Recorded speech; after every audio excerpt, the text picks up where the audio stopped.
ఈరోజు మనం ఈ వీడియోలో ఫుట్బాల్ యొక్క హిస్టరీ తెలుసుకుందాం. క్రీస్తుపూర్వం 2వ శతాబ్దంలో చైనాలో ఈ ఫుట్బాల్ గేమ్ ఆవిర్భవించింది. ఫుట్బాల్ బంతిని సూర్యుని ప్రతిబింబంగా పరిగణించేవారు. ప్రాచీన కాలంలో క్రీడ వివిధ దేశాల్లో వివిధ పేర్లతో పిలువబడడం జరిగింది. చైనాలో స్పుచు అని, జపాన్లో క్యామరీ అని, మోడర్న్ గ్రీక్లో హిపిస్కస్ ఖురాన్ అని, యాన్షియంట్ గ్రీక్లో పాసింగ్ గేమ్ అని, రోమ్లో హార్పెస్టమ్ అని పిలవడం జరిగింది. అయితే ప్రాచీన కాలంలో నియమ నిబంధనలు లేకపోవడం వల్ల కాళ్ళు చేతుల సహాయంతో ఆడేవారు. దానివల్ల రగ్బీ క్రీడగా అభివృద్ధి చెందింది. అయితే అప్పుడు 8 మంది ప్లేయర్స్ ఆడేవారు. ఇంగ్లాండ్లో ఫుట్బాల్ నిషేధించిన రాజు ఎడ్వర్డ్ III. ఎడ్వర్డ్ II మరియు ఎడ్వర్డ్ IIIలు 16వ శతాబ్దంలో నిషేధించడం జరిగింది. అయితే చార్లెస్ II దీన్ని 17వ శతాబ్దంలో తిరిగి ప్రారంభించడం జరిగింది. 1863లో ఇంగ్లాండ్లో మొదటిసారిగా బ్రిటిష్ ఫుట్బాల్ అసోసియేషన్ స్థాపించబడింది. ఈ క్రీడకు అప్పుడు సాకర్ అని పేరు పెట్టారు.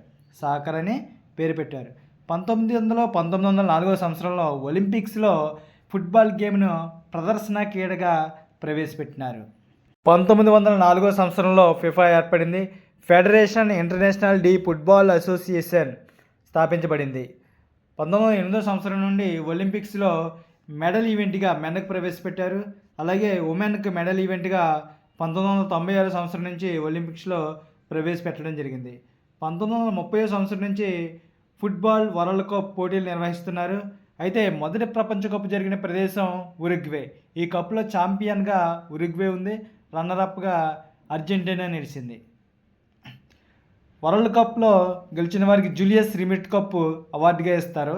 1970 సంవత్సరం నుంచి ఈ వరల్డ్ కప్ను సాకర్ వరల్డ్ కప్గా పేరు మార్చారు.